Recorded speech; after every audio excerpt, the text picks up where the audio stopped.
Kick-Ass 2. I should have a giant poster of it, okay? I work at the theater, I made a video about that. They have this poster, and it's huge, and I should have it. I should have a couple Kick-Ass 2 posters, different kinds.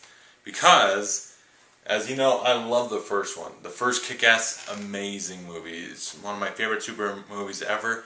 Has such great style and attitude. My hype died a little because they didn't have Matthew Vaughn back, the guy that brought such awesome style to the movie.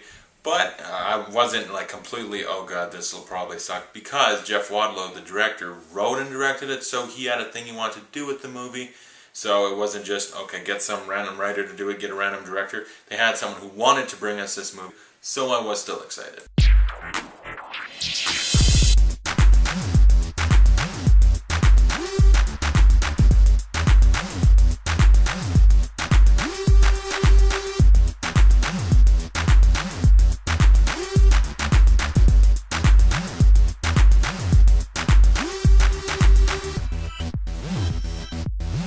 Kick-Ass 2 stars Aaron Taylor Johnson, Grace Moretz, Christopher Mintz-Plasse, and Jim Carrey, and it's directed and written by Jeff Wadlow, the guy who brought us Never Back Down. If you remember that, you either remember it as it was an okay movie that brought MMA to the mainstream, so people actually knew what it was, or it was that cheesy, corny, stupid-ass movie about underground mixed martial art. I happen to think it's actually a good movie. Not great by any means, but I enjoy watching it, so yeah, I guess you could say I'm a fan of Jeff Wadlow. Kick-Ass 2 continues a little bit after where the first one left off. Dave, or Kick-Ass, he hasn't been Kick-Ass. He has a girlfriend now, and he's like, I don't need to be, plus I inspired a lot of other superheroes so they can do it.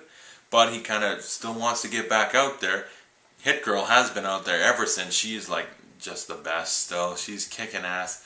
And then they end up building a superhero like Justice League or the Avengers, with a bunch of other people that aren't that good, but as a team might be pretty good. It's led by Colonel Stars and Stripes, who was played by an unrecognizable Jim Carrey. Meanwhile, the villain formerly known as Red Mist is now going by the name of the Motherfucker, and he's building a superhero evil army. And they're going to take on Kick-Ass, and oh my god, we get a very well-deserving sequel. Instantly, almost, this movie just takes me right back to the first one, and I was like, yes, this is pretty much the same. I like that I'm feeling how I feel about the first movie, and the movie pretty much stays just as good as the first one. The direction and style is slightly lacking compared to Matthew Vaughn. He has a real style that can almost not be duplicated. Jeff Wadlow does not try to copy it, but he has a style of his own that I thought was pretty good. I liked it. I liked that the fights aren't super shaky and the camera's all up and close. You can't see what's going on. The camera, he holds it back so you can at least see what's going on and adds a little bit of style to how it's filmed. But I enjoyed the fights and all the action scenes. I like them. I like his style. And I like how this movie is written. The story and all, they pretty much keep that tone the same as the first one, if not for a few parts. I mean, Hit Girl has one part where, if you've seen the movie where she does the pants on fire thing, that felt like something that she shouldn't have said, considering first Kick-Ass, the first time you see her, she's 12 years old, and she's calling people cunts. So to now just be like, pants on fire, seems almost a little below her level. It was still funny. Aaron Taylor Johnson's still great as Kick-Ass. He's still able to play a teenager. That's pretty good. He's not a teenager anymore. He's like 28 or something, I think. He's so great as Dave Lazowski and Kick-Ass. He just knows his character so well as this still geeky, nerdy guy that can't fight very well, but he wants to. He's a heroic guy, but he just doesn't have the skills to pull it off, until maybe Hit Girl trained with him.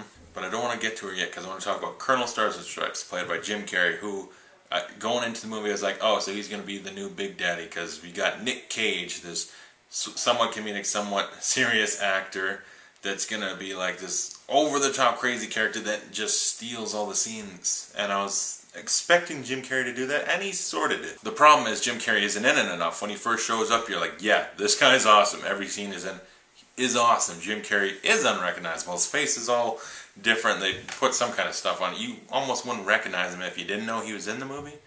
And he was really fun. It's just he wasn't in it enough. And Christopher Mintz-Plasse as the Motherfucker. Oh my god, he's really good in this. And I'm happy to say, in the first one, he still felt, oh, it's like McLovin if he was sort of a bratty rich kid that wanted to be a superhero. And this one, I don't see much McLovin. It feels like the character in the first one that devolved into a serious evil supervillain that is still not exactly great at what he does, and that's where a lot of the comedy comes from. I really enjoyed the motherfucker. The whole evil army he's got, this is villains that I wanted in the first one because you had Mark Strong and Christopher Mintz-Plasse, but at the same time, a little bit one note, and they weren't like super threatening, not as much as these guys. And don't get me wrong, the motherfucker's not really that threatening. I mean, the motherfucker's sort of threatening, but he's got one member in particular, Mother Russia. She scares the crap out of me, okay? She is terrifying. She is a great villain, and a great villain for like Hit Girl in particular, because she's also a woman, so you get that. But she's scary. Like, I feel like Bane from The Dark Knight Rises would look at her and be like, holy crap, she is terrifying. The rest of the evil army, just kind of there to get beat up. I'm happier though that it's evil superhero type things and not just a dude with an orange color scheme in his house. But now it's time to talk about the highlight of the movie, as with the first, Hit Girl, Grace Moretz. I freaking love her. She's great. She pulls it off just as well as the first one. And you might think, well, the magic of Hit Girl is that it's a little 12-year-old, a small child, that's cursing and doing extreme violence, and you think that magic's lost because she gets older. No, she's still great. She can still pull off Hit Girl because the performance is so good. It doesn't matter that she's a little older now. She's 15 or 16 and she's actually like hot. And I can say that. I'm her age, okay? She's hot. And I like her arc that her character had in this, where in the first one, it's almost like just sort of a drop line, like, this girl ain't having a childhood, you're brainwashing her. And this movie, that's like a main plot point, that Nicolas Cage kind of ruined her childhood. Now all she can live for is to be this superhero and kill people and can't have a regular life. And so they actually show that she's trying to be a normal girl, and it's not working out. At times, I thought I fell asleep and woke up and it was October and I was watching Carrie. It's like he took Hit Girl and put her in the movie Mean Girls. And I like that. I thought it was really funny. I like where they go with it. At the same time, I was like, ooh, parts of this feel like it's going to go into something like Carrie, which I also cannot wait to see now, because this movie kind of gave me a hint of what Carrie might be like. Except in that one, Grace Moretz gets psychic powers and murders everyone. The cast is all really good in this. I like the writing. The style is still pretty neat. It's the new director is Jeff Wadlow style, not Matthew Vaughn's, but it still holds up. And as far as being a good sequel, better or worse than the first, I think it's almost as good. It's like so close to being better than, but just as good. It's on the same level. There's a couple of things that just bother me, such as Kick-Ass's girlfriend in this. Where they went with her, it's just like, well, that kind of just wrecks it a little. The superhero, the Justice Force or whatever they call it, I don't remember the name. I want to call them the Justice League, though. They're pretty good, even though you don't really know them. It's like you see them, and there's one or two guys that, yeah, you get to kind of know them. Hey, it's the guy from Scrubs or whatever. He's pretty funny. Most of them is just kind of, yeah, they're there. But I still really enjoy this movie. I can't believe critics are hating it. I don't get it. They're dumping on this movie, saying it's terrible. I thought this movie was great. It is the most satisfying movie I've seen this year. It's better than Iron Man 3, Pacific Rim, Man of Steel, The Wolverine even. It's better than. It's better than all the superhero movies or giant action movies, these big summer blockbusters. It beats them all. It's still really, really great. So I give Kick-Ass 2 an A. I love this movie. Gonna pick it up on Blu-ray and everything. It's great. It's a very deserving sequel.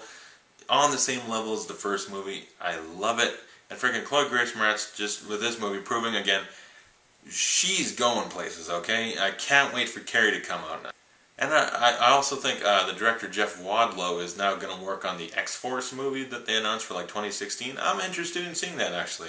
It's kind of funny because Matthew Vaughn directed the first Kick-Ass, then went on to X-Men First Class, and now this guy did Kick-Ass 2 going on to the X-Force. Weird, I don't know. But I feel also unfortunate about this movie because it's underperforming just like the first. So if you like this review, like or subscribe, comment below, tell me what you thought of Kick-Ass 2, and thanks for watching. I'll see you guys later.